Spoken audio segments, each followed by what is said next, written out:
Sans détour, avec Élisane Pellerin.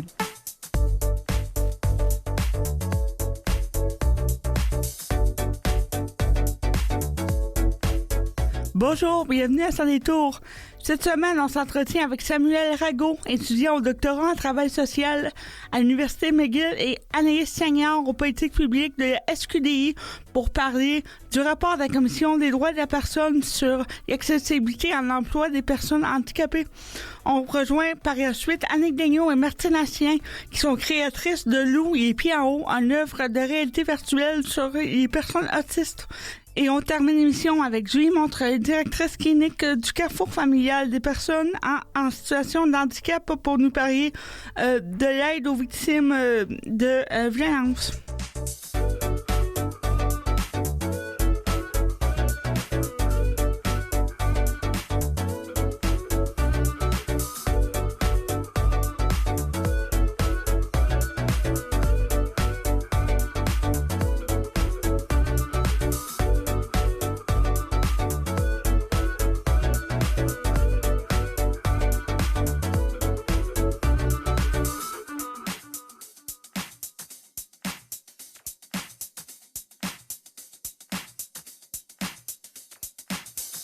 On rejoint M. Rago au téléphone, qui est analyste senior aux politiques publiques de la Société québécoise de déficience intellectuelle et étudiant au doctorat à l'Université McGill. Bonjour, M. Rago.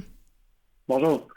Vous venez nous parler, M. Rago, de la Commission des droits de la personne et de la jeunesse qui a publié récemment un rapport qui critique un modèle d'aide d'insertion à l'emploi du gouvernement du Québec. Et donc, vous êtes penché sur la question du modèle d'emploi pour la Société québécoise de la déficience intellectuelle. Oui, absolument. Alors, je peux peut-être vous expliquer un petit peu ce qu'il en est? Oui, expliquez-nous. Oui, alors, ce que la Commission des droits de la personne et des droits de la jeunesse a dit, en gros, là, très rapidement, c'est que le modèle québécois semble ne pas fonctionner comme il devrait. En tout cas, il n'a pas accompli les promesses qui avaient été faites ou qui étaient attendues, en tout cas. Et il est donc temps de revoir certains éléments du modèle, voire la majorité des éléments du modèle. Donc, c'est un rapport quand même important qui a beaucoup marqué, je pense, les esprits dans la communauté. Et nous, à la SQDI, évidemment, on est en faveur de l'embauche, de l'emploi régulier, de ce qu'on appelle l'embauche inclusive, donc d'avoir les personnes en situation de handicap, qui ont une déficience intellectuelle ou une autre forme de limitation fonctionnelle, au sein des milieux de travail inclusifs, réguliers, donc que ces personnes-là reçoivent un salaire comme les autres et qu'elles aient les mêmes avantages sociaux et compagnie. Donc, c'est sûr que c'est quelque chose qui a fait écho avec nos positions, mais aussi avec celles d'autres organisations dans le milieu. Donc, on a depuis discuté avec le ministère de l'Emploi, on leur a proposé nos propositions pour la stratégie nationale pour l'intégration et le maintien en emploi des personnes handicapées. Et on attend de voir un peu ce qui va en découler. Commençons par le commencement. Quels enjeux on voit? C'est quoi le problème au niveau de l'employabilité des personnes en situation de handicap et du modèle qu'on met de l'avant en ce moment? Mais très clairement, on le sait, les personnes en situation de handicap ont des taux d'emploi qui sont moins élevés que les personnes qui n'ont pas de limitation. Donc ça, c'est un premier enjeu, mais qui en découle, dont découlent d'autres enjeux, dont par exemple la pauvreté. Donc on sait évidemment que quand on n'a pas un emploi, souvent on est obligé d'avoir recours au programme d'aide financière de dernier recours, donc l'aide sociale, la solidarité sociale ou dans certains cas le programme de revenu de base. Et ça évidemment augmente le niveau de pauvreté des personnes. Ce qu'on entend, ce qu'on lit quand on lit le rapport de la Commission des droits de la personne et des droits de la jeunesse, c'est que ce modèle qui existe au Québec depuis à peu près 40 ans, 50 ans, il ne permet pas, ou il n'a pas permis en tout cas d'augmenter de façon significative ou de façon satisfaisante les taux d'emploi des personnes en situation de handicap. Donc, ce qu'on lit, c'est qu'il y a encore beaucoup de discrimination à l'emploi. Ça reste d'ailleurs le critère numéro 1 de plainte à la commission. Et ce qu'on voit, c'est que, bien évidemment, les moyens manquent. Mais aussi peut-être, puis là, la commission n'est pas allée jusqu'à dire ça, par ailleurs, je tiens à préciser, ça, c'est une interprétation vraiment plus personnelle. Mais clairement, il y a un manque de volonté politique et d'intérêt politique à améliorer la situation fondamentalement. Et c'est quoi le modèle, en fait, là, dont on parle? Sur quoi il est basé? Qu'est-ce qu'il met de l'avant qui ne fonctionne pas? Mais il y a beaucoup de choses dans le modèle d'employabilité, évidemment, parce que les personnes en situation de handicap, mais c'est pas un groupe qui est homogène. Donc, chaque type de handicap peut avoir des besoins très spécifiques. Mais on voit que, par exemple, les des programmes de type, par exemple, plateau de travail ou atelier de travail, ou même les stages en emploi, ne mènent pas nécessairement à de l'embauche à long terme ou ne mènent juste pas à de l'embauche en général. On voit aussi que le recours, disons, permanent dans certains cas au contrat d'intégration au travail n'est pas nécessairement la bonne solution puisqu'elle crée une dépendance financière de la part des employeurs pour des employés qui sont potentiellement tout aussi productifs au final. Il y a beaucoup d'enjeux là, qui sont soulevés dans le modèle actuel. Nous, à la SQDI, on pense qu'il y a d'autres choses qui pourraient être faites en ajout de ce qui est fait actuellement. Et c'est un peu ce qu'on a proposé là, au ministère de l'Emploi dans les 2 dernières années pour faire cheminer la réflexion de tout le monde. Donc, c'était bien avant même le rapport de la commission. Vous nous avez parlé un peu de ce que vous vouliez mettre de l'avant là, à la SQDI, mais plus précisément, là, qu'est-ce que vous proposez comme solution? Bien, on croit beaucoup, nous, à l'embauche inclusive pour les personnes qui sont capables d'avoir un travail. Puis là, je tiens à le dire, bon, c'est pas toutes les personnes qui ont une déficience intellectuelle et c'est pas une question de dire que les gens sont pas capables ou sont capables, mais c'est vraiment de dire que les employeurs ont des attentes particulières et certaines personnes ne sont pas nécessairement en mesure de répondre à ces besoins-là. Une fois que ça c'est dit, la majorité des personnes ayant une déficience intellectuelle ont une déficience intellectuelle légère. Oui. Donc, elles sont tout à fait aptes à aller en emploi, ne serait-ce qu'à temps partiel, par exemple. Ce qu'on dit, c'est une bonne chose, par exemple, ce serait d'avoir de l'accompagnement en emploi. Donc, des modèles d'instructeurs, accompagnateurs en emploi ou instructrices qui permettent de soutenir non seulement la personne, mais aussi le milieu de travail. Parce que c'est important de ne pas se centrer juste la responsabilité de l'inclusion du milieu de travail juste sur la personne elle-même. C'est le milieu de travail, c'est les pratiques de travail, c'est les descriptions de tâches, c'est toutes les mesures d'accommodement qu'il faut réfléchir en fonction de comment est-ce qu'on peut être plus inclusif. Ça bénéficie par ailleurs à tout le monde. C'est aussi les comportements, c'est aussi les comportements donc des gens autour, des autres employés et des employeurs. Hein. On met ça beaucoup sur les épaules. Vous y avez dit des personnes qui ont une déficience intellectuelle, mais c'est aussi les gens autour là, qui doivent comprendre la situation et s'adapter. Absolument. Puis on le sait, le capacitisme, c'est quelque chose d'extrêmement fort, d'extrêmement prévalent dans la société. Il y en a encore énormément. Il y a beaucoup de croyances erronées sur les capacités des personnes en situation de handicap, qu'elles aient une déficience intellectuelle ou pas. Nous, ce qu'on dit, c'est que, encore une fois, la majorité des personnes qui ont une déficience intellectuelle sont aptes à travailler, puis on leur donne un soutien au début, puis parfois en accompagnement en emploi. On tend à le voir de plus en plus, mais effectivement, il faut sensibiliser pas juste les ressources humaines, mais aussi les collègues. Parfois, il faut donner de la formation aux collègues, il faut expliquer, il faut déconstruire certains préjugés, déconstruire certaines idées reçues. Donc, il y a un véritable travail là, d'éducation à faire auprès des communautés dans lesquelles les emplois se trouvent. Parce qu'évidemment, le but, c'est pas d'avoir un emploi, c'est d'être malheureux en emploi. C'est pas du tout ce qu'on cherche. Évidemment, être malheureux en emploi, ça amène d'autres problématiques au niveau de la santé mentale. Entre autres, qu'est-ce qu'on gagne comme Québec, comme société québécoise, à favoriser l'insertion des personnes en situation de handicap au travail? Pourquoi les personnes de la société, tout le monde devrait se sentir concerné par cet enjeu-là? Bien, c'est un problème collectif dans la mesure où ça reflète quand même beaucoup les priorité qu'on se donne en tant que société, évidemment, de dire que on laisse personne derrière. Évidemment, si on y va sur un angle plus économique, une personne qui travaille, c'est une personne qui paye de l'impôt. Oui. Donc, une personne qui est sur le programme de revenu de base, la personne a le droit de travailler environ 15 600 $ là, en 2025. 15 600 $, ça nous mène, si mettons la personne travaille jusqu'à cette minute-là, plus son chèque d'aide sociale, ça nous mène dans un palier d'imposition où la personne paye de l'impôt réellement. Oui. Donc, il y a une logique économique qui n'est pas ma logique préférée parce que je pense que l'inclusion, d'une part, c'est un droit, mais d'autre part, ça devrait être une valeur fondamentale au Québec. C'est le préféré du gouvernement, par contre. Certes. C'est sûr que le gouvernement, lui, regarde beaucoup ces colonnes de chiffres. Donc, oui, effectivement, on s'entend, là, encore une fois, quelqu'un qui paye de l'impôt, c'est quelqu'un qui est... c'est une bonne nouvelle de payer de l'impôt. C'est une bonne nouvelle en général, ça veut dire qu'on sort de la pauvreté puis qu'on a une activité qui nous permet de vivre de façon un petit peu plus digne. Donc, c'est quand même une bonne nouvelle. Ça veut quand même pas dire qu'il faudrait pas donner plus d'argent aux gens sur l'aide sociale. Je pense que c'est absolument crucial de les supporter plus. Parce qu'actuellement, tout le monde vit sous le seuil de pauvreté quand on est à l'aide sociale ou même au programme de revenu de base. Donc, mais c'est une bonne nouvelle. Payer de l'impôt, c'est une bonne nouvelle. Je sais que c'est pas comme ça qu'on le voit généralement, mais quand même, sur le principe, ça l'est. Il y a beaucoup de personnes en situation de handicap qui seraient d'accord avec vous, qui rêveraient de payer des impôts.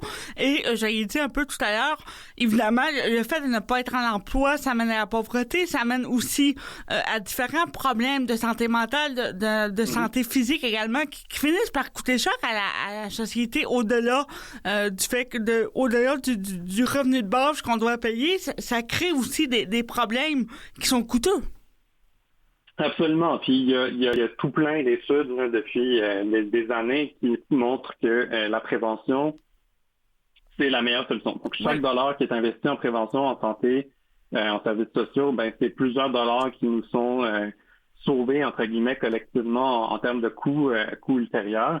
Puis évidemment, on sait que le travail, pas dans tous les cas, on s'entend qu'on trouve dans un milieu de travail toxique, c'est pas nécessairement le cas, mais ça peut briser l'isolement, ça peut favoriser d'avoir des contacts sociaux plus réguliers, ça peut être quand même bénéfique. C'est important quand même de nommer le fait qu'il n'y a pas juste le travail qui peut faire ça dans la vie. Ce qu'on voit, c'est que oui, le travail est important, mais pour les gens qui ne sont pas, mettons, en mesure de travailler ou qui ne répondent pas aux besoins du marché de l'emploi tel qu'il existe actuellement, on maintient quand même que c'est vraiment crucial que ces personnes-là, on leur offre des activités qui soient stimulantes, qui leur donnent un rôle social actif, qui les fassent participer à la société, qui leur donnent un rôle qui est valorisé, puis qui est valorisant, puis qui n'est pas juste d'occuper leur temps, essentiellement. Puis ça, c'est quand même important de le préciser parce que le travail, ça devrait pas être la façon dont on définit la valeur d'une personne. Une personne a une valeur qui est intrinsèque, c'est-à-dire que c'est une personne, donc elle a une valeur, point. Il n'y a pas de négociation à avoir là-dessus. Et donc, il faut quand même sortir un peu parfois là, du mode de le travail équivaut à la valeur de la personne. C'est pas ce qu'on pense, mais ça reste quand même quelque chose de potentiellement intéressant pour favoriser tout ce qu'on a dit de la participation sociale, le sortie de la pauvreté et compagnie.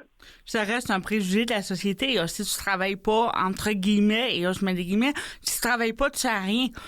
Donc voilà, c'est un peu un des nœuds, je devrais dire, du problème, en fait. C'est qu'on valorise énormément l'emploi et on valorise l'emploi selon des termes, une ancienne vision du travail dur, des chiffres, de la productivité.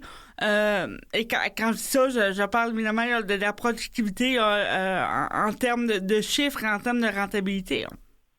Effectivement, puis ça, c'est une conception très néolibérale de l'individu, que notre valeur est vraiment liée à ce qu'on est capable de rapporter comme plus-value à un employeur.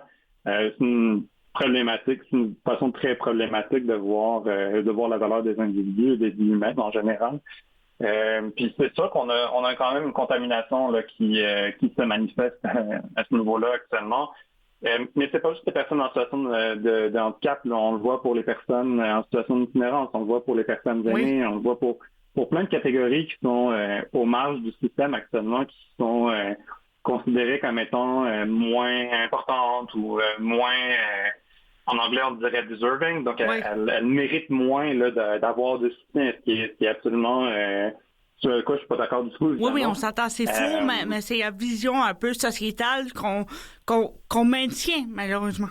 Absolument. Puis c'est un peu ça qui est difficile parfois, effectivement, là, on s'est beaucoup posé la question, puis c'est pour ça un peu que quand on parle du travail, on parle aussi des autres activités qui peuvent être valorisantes, qui peuvent avoir un rôle social actif pour les personnes qui sont pas nécessairement en mesure de travailler ou dont le profil, disons, est encore fait l'objet de beaucoup de discrimination ou ne répond pas exactement aux besoins des employeurs. Donc, c'est important, c'est important de parler de travail, c'est important de parler d'alternatives au travail aussi, puis de dignité humaine. Merci beaucoup d'en parler et merci de votre travail au sein de la Société québécoise de déficience intellectuelle. Si on veut avoir plus d'informations, soit sur votre campagne ou sur les services que vous donnez à la Société québécoise de déficience intellectuelle, où est-ce qu'on peut aller? Alors, on a notre site principal qui est la SQDI.ca, donc la Société québécoise de la déficience intellectuelle. Mais on a aussi une campagne en emploi qui s'appelle J'ai ma place. Donc, le site, c'est tout simplement j'aimaplace.ca, donc tout attaché. Et puis, on a une partie sur l'emploi, on a aussi une partie sur l'habitation, qui était notre campagne de l'année dernière, mais qu'on continue à travailler. Donc, on a le site de la SQDI et encore une fois, le site J'ai ma place. Donc, c'est deux sites où il y a beaucoup de contenu, il y a des vidéos de sensibilisation, il y a du matériel professionnel, il y a des liens vers des recherches, des liens vers des sites de meilleures pratiques et plein d'autres choses. Donc, c'est vraiment des sites où il y a beaucoup de choses là, pour contribuer à la réflexion, puis peut-être donner des outils aux gens qui le désirent. Merci beaucoup d'avoir été avec nous, M. Rago. Vous êtes donc étudiant au doctorat en travail social à l'Université McGill et analyste senior aux politiques publiques de la SQDI. Au plaisir de vous reparler. Merci beaucoup à vous. Bonne journée. Au revoir.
On rejoint maintenant Annick Gagnon et Martine Hassien qui sont créatrices de Lou et Pieds en haut, une œuvre de réalité virtuelle. Bonjour, madame.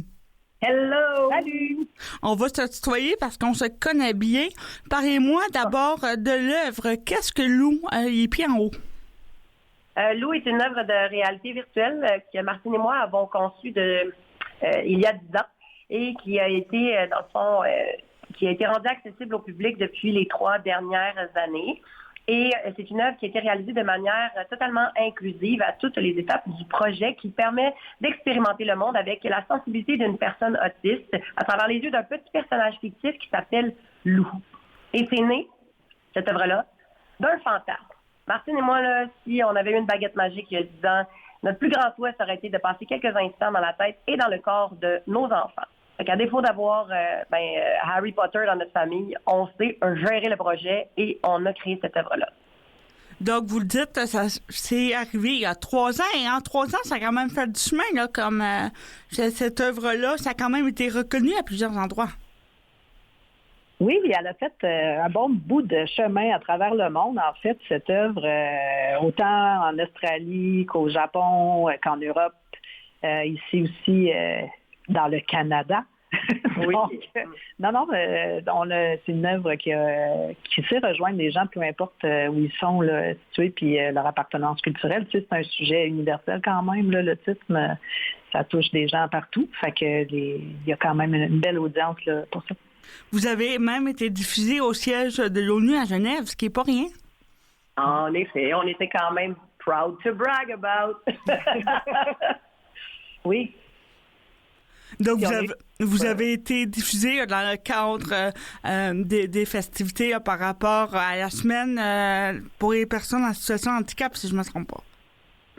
C'est-tu pour les personnes ou pour le mois de l'autisme? Ah, pour le mois de l'autisme, c'est toi qui as raison, Annick, c'était pour le mois de l'autisme. Oui, je pense que c'était pour le mois de l'autisme. En avril? Oui, c'était en avril pour le mois de l'autisme. Tu as raison, Annick.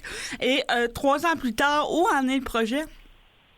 Toujours vivant. Il est toujours vivant. Et on a désormais dans notre équipe, on travaille toujours avec Hublot au niveau de la distribution. C'est bien qu'au niveau des institutions culturelles, ça réduit en intensité, les festivals, tout ça. On est quand même reconnaissante parce qu'on a fait 2 ans d'événements et de festivals à travers le monde. C'est une belle durée de vie. Puis, en plus de faire des milieux scolaires, des entreprises, des organismes, on a des demandes parfois même des particuliers. Fait que le projet continue de rejoindre les gens et de se promener à travers le Québec. Fait que, nous, on accompagne notre œuvre en mode soit conférence ou encore en médiation culturelle. C'est-à-dire que, par exemple, on déploie une flotte de casques dans un milieu donné. Par exemple, appelons une bibliothèque. Nous allons dans une bibliothèque à Laval et on déploie la flotte de casques. Les gens arrivent dans le local. On a une course conversation pour se mettre à jour, un peu à niveau en termes de langage bienveillant. C'est quoi l'autisme? C'est leur connaissance, leurs attentes, à quel point ils en côtoient au quotidien dans leur milieu de travail. Ils font l'expérience du casque et on a un retour d'environ, comme dépendamment du temps que les gens ont alloué à ce projet-là, cette rencontre-là, entre 10 et 30 minutes. Ça donne des échanges extrêmement riches avec la médiation culturelle. Tu sais, ça reste que c'est une œuvre culturelle à la base, mais ça a vraiment une portée comme un outil de sensibilisation, un outil social. L'impact de l'œuvre socialement a été reconnu aussi là, par certains prix ici au Québec, puis avec des chercheurs à Milan, puis à d'autres endroits. Là. Fait que, c'est une œuvre qui a vraiment un certain impact sur les gens qui l'expérimentent. Puis elle est quand même encore disponible au grand public en suivant notre page Facebook ou notre site Internet. Là, cette année, on devrait faire une coupe de maisons de la culture dans la région de Montréal.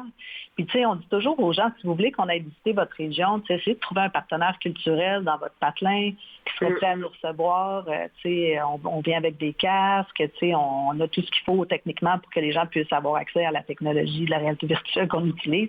Donc, ça peut être là, vraiment intéressant pour nous aussi de se promener puis d'aller un peu en région plus loin que ce qu'on est déjà allé là, au Québec.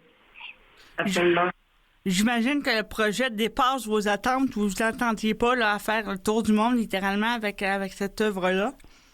Ben, on espérait, mais c'est pas parce que tu mets tout ton amour, ton énergie, ton argent dans un projet comme artiste ou dans une œuvre, que tu vas atteindre tous tes souhaits, tes objectifs, tu sais. Fait qu'on est extrêmement reconnaissante. On est consciente du travail, des efforts qu'on a mis, puis ça aussi, on le reconnaît.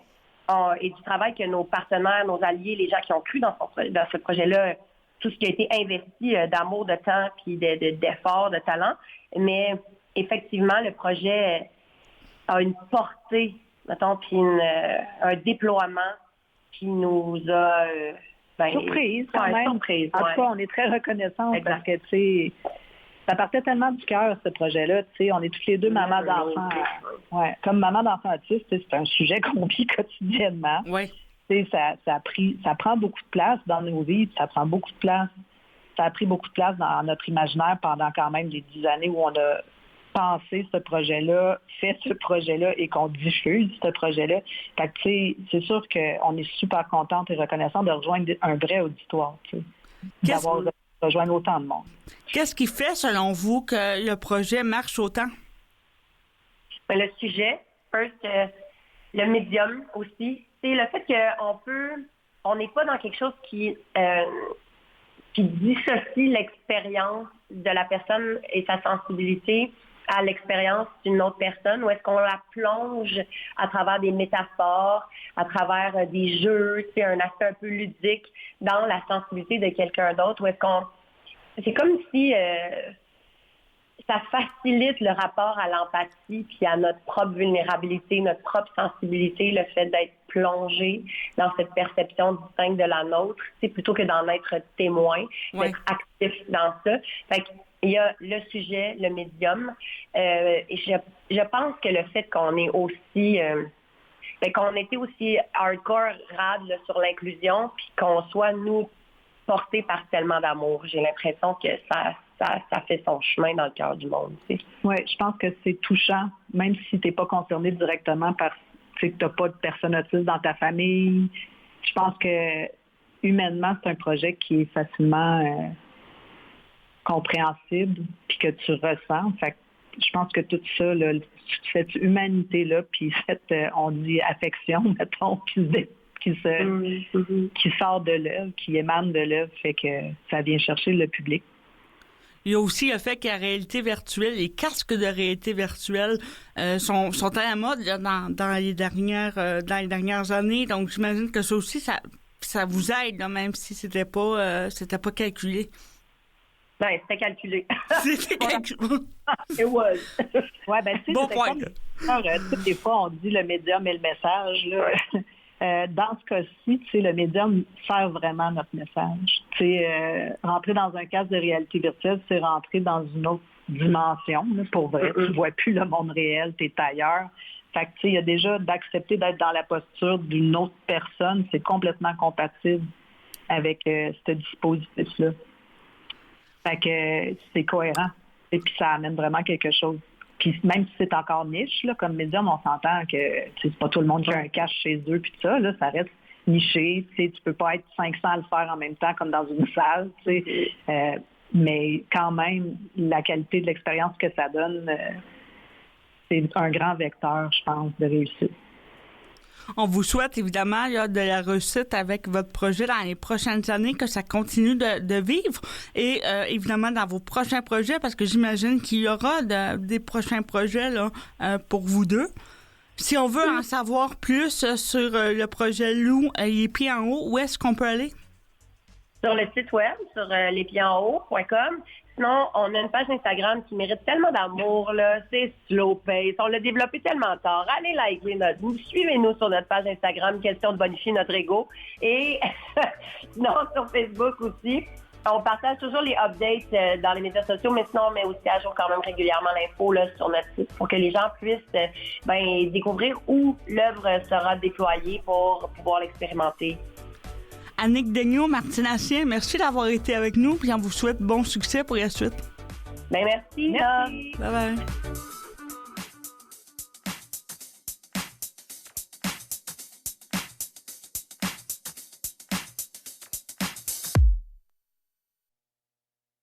Vous écoutez Sans détour. On est maintenant avec Mme Julie Montreuil, directrice clinique du Carrefour familial des personnes handicapées. Bonjour, Mme Montreuil. Bonjour, ça va bien? Ça va bien vous-même? Oui, vraiment.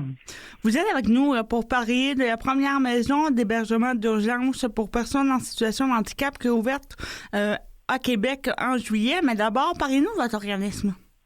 Alors, le Carrefour familial des personnes handicapées est un organisme d'aide entraide et on fait de la défense de droits aussi, de l'éducation populaire, puis on vise l'autodétermination des personnes. Mais c'est un organisme qui a quand même 75 ans et on est dans la capitale nationale. Et quelles sont vos actions concrètement? Quels sont vos services pour aider les personnes victimes de violences conjugales, outre là, évidemment, la maison d'hébergement dont on va parler dans les prochaines minutes? Parce que je vais faire une distinction. Nous, la maison, c'est pas une maison d'hébergement, c'est un logement d'urgence. Ah, pardon. Et c'est pour les personnes, les femmes en situation de violence conjugale, mais c'est aussi pour toute situation qui demande d'avoir un hébergement d'urgence ou transitoire pour 6 mois. C'est que ça peut être autant que il y a une inondation dans votre logement puis que vous devez vous relocaliser ailleurs, mais dans un appartement accessible et adapté. Alors, vous pouvez avoir cet appartement-là pour une durée de 6 mois. C'est que pour des personnes donc qui sortent de l'hôpital, qui ont des situations, en fin de compte, où la stabilité résidentielle devient critique, c'est vraiment pour contrer l'itinérance ou encore l'instabilité résidentielle. Alors, c'est vraiment le but là, de ce logement-là.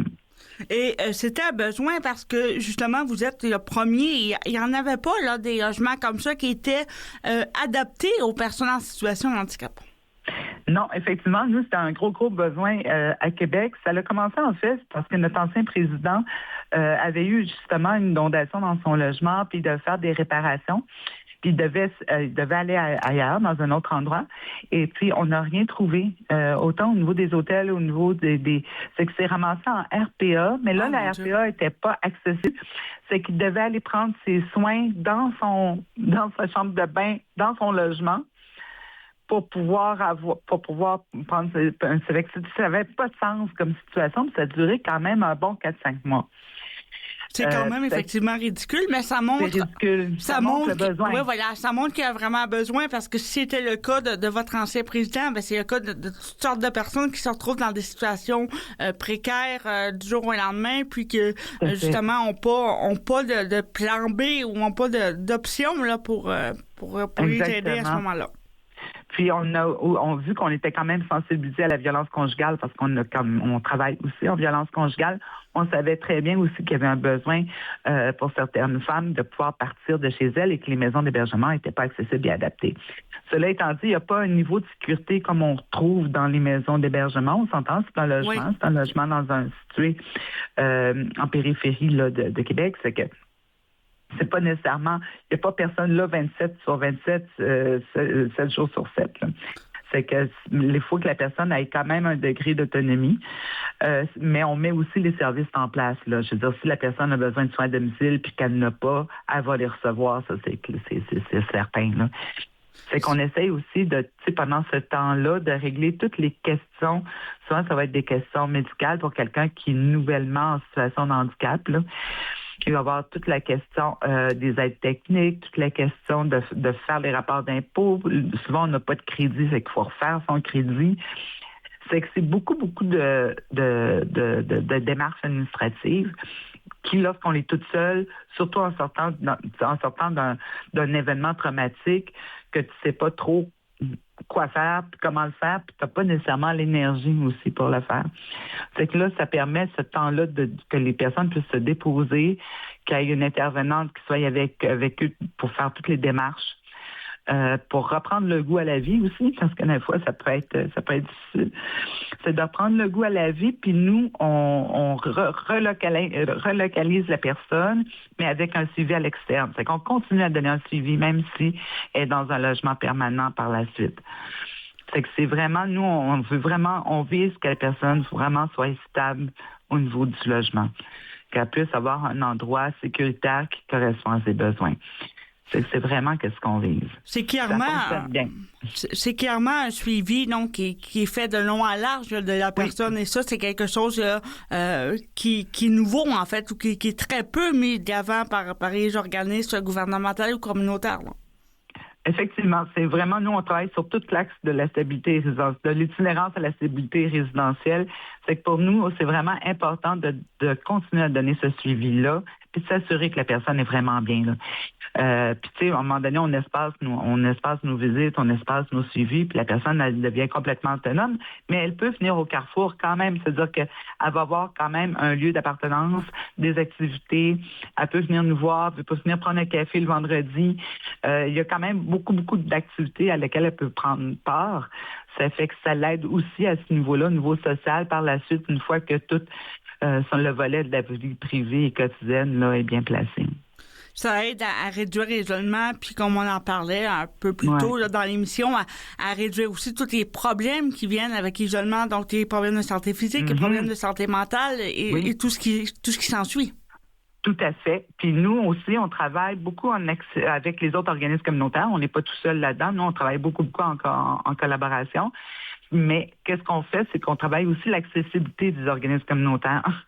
C'est que, tu sais, pour que justement que les organismes prennent conscience que souvent ils ne sont pas accessibles. C'est bien beau avoir, tu sais, faire des je sais pas moi, tu sais, tout ce qui est sécurité alimentaire, les comptoirs d'alimentation, tout ça, si les personnes ne peuvent pas y aller, c'est un problème. Ils n'auront pas le droit. Fait que, tu sais, on sensibilise beaucoup les organismes, justement, à donner au moins à accommoder puis rendre leurs locaux accessibles. Ce qui fait que on tisse aussi quand même un milieu social autour de la personne là, dans la ville. Vous faites bien de soulever cet enjeu-là parce que c'est pas un enjeu auquel on pense beaucoup. Il y a énormément d'organismes communautaires, mais la plupart, ou du moins une partie d'entre eux, ne sont pas accessibles là, à des personnes qui sont en situation de handicap physique. Donc, on restreint les services auxquels on droit ces personnes-là ou on accès à ces personnes-là, alors que c'est des personnes qui, malheureusement, sont en marge de la société, donc qui pourraient avoir besoin de services communautaires plus que des gens qui ne sont pas en situation de handicap. Ben oui, tout à fait. Je veux dire, en fin de compte, c'est les principales personnes qui en auraient le plus besoin. Oui. Je veux dire, souvent, c'est les personnes qui sont quand même pas dans un état de richesse incroyable. C'est que nécessairement, tu sais, les friperies, c'est bête, là, les friperies. Je veux dire, moi, je peux aller dans les friperies dans un sol d'église, mais une personne en fauteuil, non. C'est que, tu sais, c'est beaucoup de petites choses.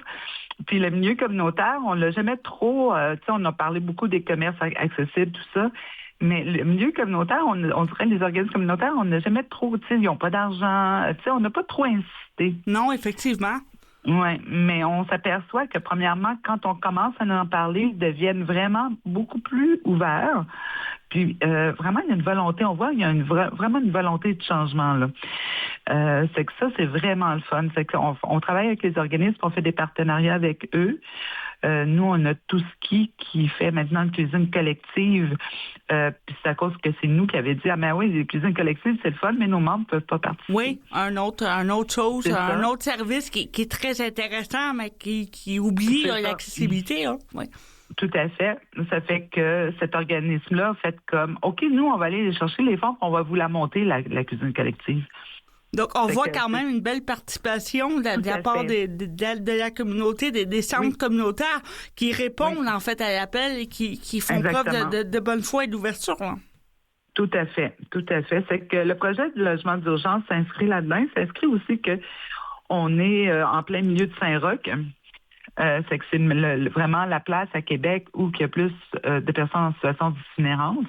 Nos bureaux sont là. C'est qu'on est très, très sensibilisés parce que c'est notre réalité à tous les jours. Puis on s'est aperçu que le nombre de personnes en situation de handicap, en situation d'itinérance était incroyable. C'est que le logement d'urgence nous permet aussi de documenter tout ça. Parce qu'il faut quand même, parce qu'il n'y en a pas de recherche faite sur le handicap et l'itinérance. Non, il y en a très peu. Il y en a très peu, en fait. Et puis, effectivement, bon, il y a le fait que les personnes en situation de handicap aient plus de difficultés à accéder à l'emploi, soit, en général, malheureusement, là, plus enclins à être en situation de pauvreté, mais ça les mène directement à la rue.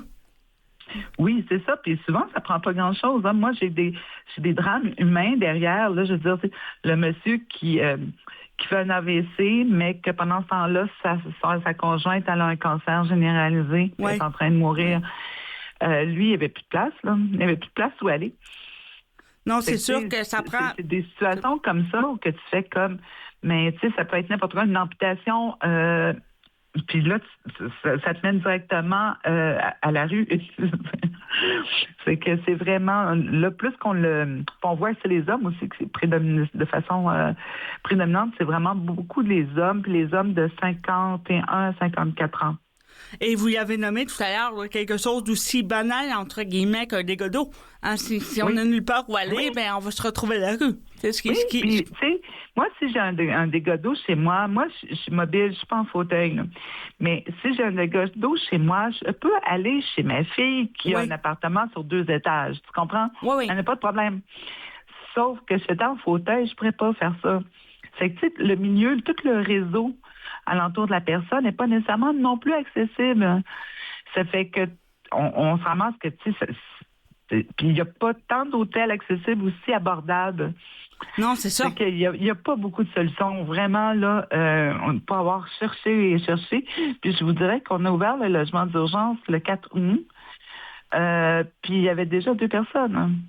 Ben, ça montre, encore une fois, vous l'avez dit, malheureusement, ça montre le besoin, mais ça veut dire que vous êtes au bon endroit, en fait, puis on espère que, à force d'en parler, à force de faire des démarches, il y aura d'autres opportunités pour avoir plus de logements. Oui, puis nous, on commence à penser à travailler sur l'itinérance. Là, on parle beaucoup de l'instabilité résidentielle, mais vraiment les personnes qui sont à la rue avec un handicap, puis qui ont un vieillissement précoce à cause de la rue. Puis là, on a vraiment des projets là pour au moins accompagner ces personnes-là aussi, là, parce que ça aussi, c'est du long terme. Ça aussi, il faut voir que c'est pas on met quelqu'un dans un logement puis c'est beau. C'est qu'il faut y régler les problèmes de santé mentale, de toxico. Il y a c'est quand même complexe. Mais justement, ça se travaille vraiment là avec d'autres organismes qui ont d'autres compétences. C'est que je pense que dans tout ça, qu'est-ce qu'on a appris, c'est vraiment à travailler avec les autres. Oui, puis c'est quelque chose qu'on oublie, hein. Malheureusement, c'est souvent du court terme qu'on offre et c'est mieux que rien. Mais souvent, c'est un cercle vicieux, c'est-à-dire que ces gens-là, on les sort pas de la rue de façon définitive parce qu'on n'a pas de service à long terme pour les aider à se réorganiser, à se réinsérer, à faire leur réinsertion dans la société, ce qui est quand même ce qui peut être difficile là, pour des personnes qui sont à la rue depuis un moment ou qui sont en difficulté depuis un moment. Oui, tout à fait. Vous avez tout à fait raison. Puis je dirais aussi que la difficulté qu'on avait, qu'on a vu, c'est de travailler quelquefois avec le réseau, que là, ils placent les gens dans des logements. Tu sais, ils trouvent un logement, c'est pas parfait, mais ça va aller. C'est comme, mais en fait, non, c'est pas parfait, c'est pas accessible. Oui, ben voilà, oui. Là, tu sais, tu dis, mais là, tu es content parce que tu viens de trouver un toit, ça, je comprends. Mais il va revenir, c'est moi qui vais l'avoir dans un mois, dans 2 mois, c'est moi qui vais le revoir, là. Puis je vais être obligée de trouver quelque chose de plus permanent. Mais c'est ça, c'est de prendre son temps puis de bien faire les choses. Puis c'est sûr que des logements, il n'y en a pas des tonnes de logements accessibles, mais jusqu'à présent, nous, on travaille autant à l'externe qu'avec le logement d'urgence, puis on a toujours trouvé un logement pour quelqu'un. Oui, mais vous me semblez être des gens quand même très débrouillards qui lâchent pas l'affaire facilement non plus. Non, effectivement, vous avez raison. Mais reste que, tu sais, c'est vraiment... mais ça peut prendre 3 mois. Mais moi, j'aime autant prendre 3 mois pour la mesure qu'il me reste dans mon logement d'urgence que le mettre dans une place qui ne convient pas, en fait. Oui, bien, c'est une autre mentalité, en fait. Là, c'est ça, c'est une autre façon de voir les choses. Oui, tout à fait. Mais ça fait des petits. Puis on voit que aussi le CIUS commence à travailler un petit peu plus dans cet ordre d'idée-là. Ça fait que je pense qu'on est en train d'initier un mouvement quand même solidaire, collectif. C'est que c'est bien agréable de voir tout ça. En souhaitant que ça continue, Madame Montreuil, vous êtes directrice clinique du Carrefour familial des personnes handicapées. Et si on veut en savoir plus sur vos services et sur le logement d'urgence, j'imagine que vous avez un site Internet et des réseaux sociaux. Oui. Sur le site Internet, il n'y a peut-être pas les indications pour le logement d'urgence. Ça va aller en janvier. Mais de toute façon, vous pouvez téléphoner au numéro que vous allez retrouver là sur le site Internet si vous voulez avoir de l'information. Si vous voulez savoir comment procéder, si vous avez quelqu'un, vous êtes inquiet pour quelqu'un, pour toutes sortes de demandes, finalement. Merci beaucoup d'avoir été avec nous et encore une fois, merci de votre initiative là, pour changer les choses et on espère que ça continuera en 2026. Mais merci beaucoup à vous. Merci, au revoir. Au revoir.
Nous sommes de retour à l'émission Sans détour pour la revue de presse.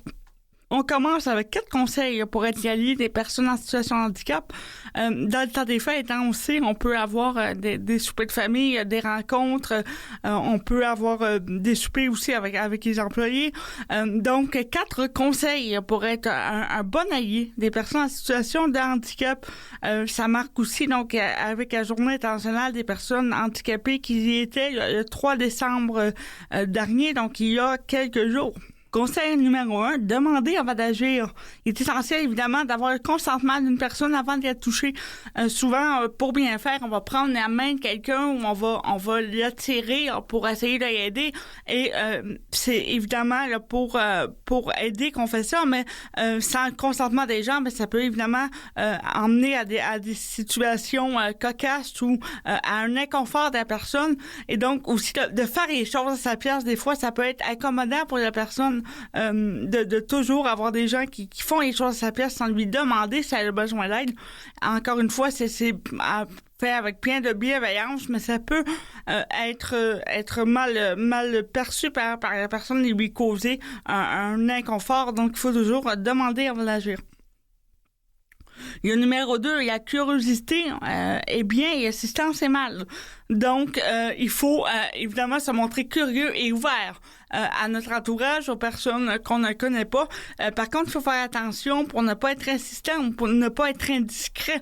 Demander aux gens quels sont, par exemple, leur handicap ou quels sont leurs diagnostics quand on les connaît pas. Ça peut être, encore une fois, malaisant et les personnes n'ont peut-être pas envie de nous faire un cours 101 sur leur situation de handicap ou sur leur situation personnelle.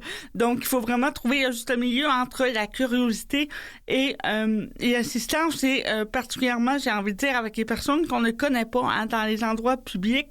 Ils sont peut-être pas dans une situation ou dans un matin où ils ont envie de parler de ça, où ils ont le temps d'en parler aussi. Donc, il faut faire attention à ça. Conseil numéro 3, éviter les compliments déplacés.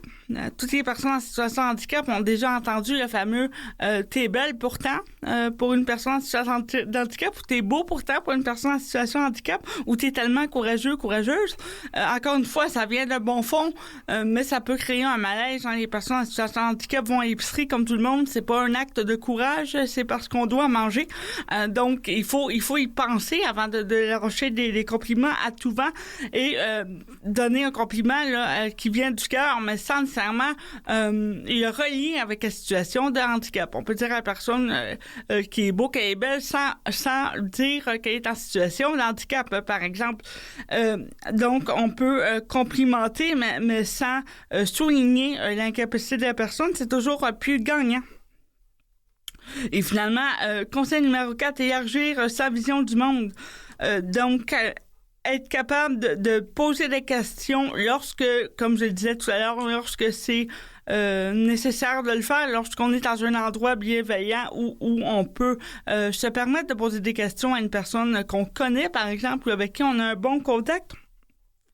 Il faut aussi reconnaître ses propres préjugés et voir à y travailler. Tout le monde a des préjugés, mais encore faut-il être capable de passer outre et de s'informer pour passer outre ces préjugés-là. Être un bon allié, c'est aussi d'informer sur les réalités des personnes en situation de handicap, consulter leur travail, consulter les militants, consulter les rapports dont on a parlé tout au long de l'émission, faire des lectures par rapport à l'handicap, aux enjeux des personnes en situation de handicap, quels qu'ils soient. Donc, c'est ce qui est le plus gagnant là, pour être curieux et élargir notre vision du monde. Donc, 4 conseils pour être allié des personnes en situation de handicap. On poursuit maintenant avec une autre nouvelle qui nous vient de la SQDI, donc la Société québécoise de déficience intellectuelle, qui s'adresse donc au tribunal pour faire reconnaître l'exploitation des personnes en situation de handicap sur les plateaux de travail. Et là, ici, c'est vraiment un enjeu qui est très complexe. Donc, je vous donne la nouvelle. Là, il y a eu vraiment un recours collectif qui a été déposé en cours pour mieux encadrer les plateaux de travail pour les personnes ayant des situations de handicap, parce que dans bien des plateaux de travail, les personnes ne sont pas payées au salaire minimum. On peut de bénéfices sociaux par rapport aux autres employés. Parce qu'ils sont en situation de handicap.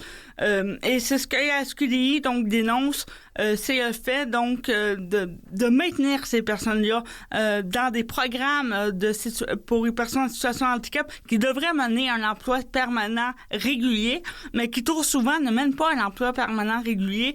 Et donc, on maintient ces personnes-là dans des situations de précarité financière, dans des situations de précarité sociale aussi, parce qu'elles n'ont pas le droit à tous les avantages sociaux des autres personnes. Et encore une fois, là, c'est, je le disais tout à l'heure, un dossier très complexe, c'est à double tranchant. Il y a des personnes qui sont sorties dans les médias pour dire oui, mais dans certains cas, si on interdit les plateaux de travail, il y a des personnes en situation de handicap qui ne peuvent pas faire autre chose, qui donc vont perdre leur emploi, même si l'emploi n'est pas rémunéré ou très faiblement rémunéré. Pour une personne en situation de handicap grave, entendons-nous, c'est mieux que rien. D'autres vont dire que, au contraire, ben c'est d'exploiter ces gens-là. Donc, il y a vraiment deux côtés à la médaille, et je pense que c'est ça. Il faut trouver un juste milieu. Il faut aussi se parler. Il faut mettre en place des réglementations qui vont favoriser donc le maintien à l'emploi des personnes en situation de handicap et adhésion à un emploi régulier à plus long terme. Peut-être qu'on oublie ça. Et il y a aussi, il faut le dire, différents types d'handicap. Il y a des gens qui sont, on le disait donc avec M. Rago, des gens qui sont tout à fait capables d'exercer un emploi régulier, mais qui à cause de préjugés, n'y ont pas accès. Il y a aussi une petite tranche de la population qui n'est pas en mesure d'être dans un emploi régulier. Et donc, il faut penser pour les deux côtés. Il faut penser pour tous ces personnes-là. Il faut mettre en place des réglementations qui tiennent en compte des différentes réalités de ces personnes-là. Parce que, évidemment, la situation de handicap, ben, ça peut être très large. Mais quand même, il faudra suivre le recours collectif qui a été approuvé et qui est mené par la SQDI et voir où ça amènera en espérant que ça ouvre les discussions. Finalement, on parle de consommation d'alcool et de cannabis chez les aînés. C'est un enjeu. C'est un enjeu dont on parle très peu, entre autres parce que on a des préjugés ou on maintient encore des stéréotypes là, sur les personnes âgées. Et donc, les personnes âgées ne vont pas parler nécessairement de leurs problèmes de consommation, ne vont pas nécessairement connaître non plus les problématiques auxquelles cela peut mener, et on n'en parle pas assez, peut-être par pudeur sociale, peut-être, je le disais, là, par préjugés. Et donc, il y a un problème de consommation d'alcool. C'est un constat de consommation d'alcool et de cannabis. C'est un constat de l'Association pour la santé publique du Québec, ASPQ, qui dit qu'effectivement les personnes en situation, les personnes âgées consomment trop de ces substances-là.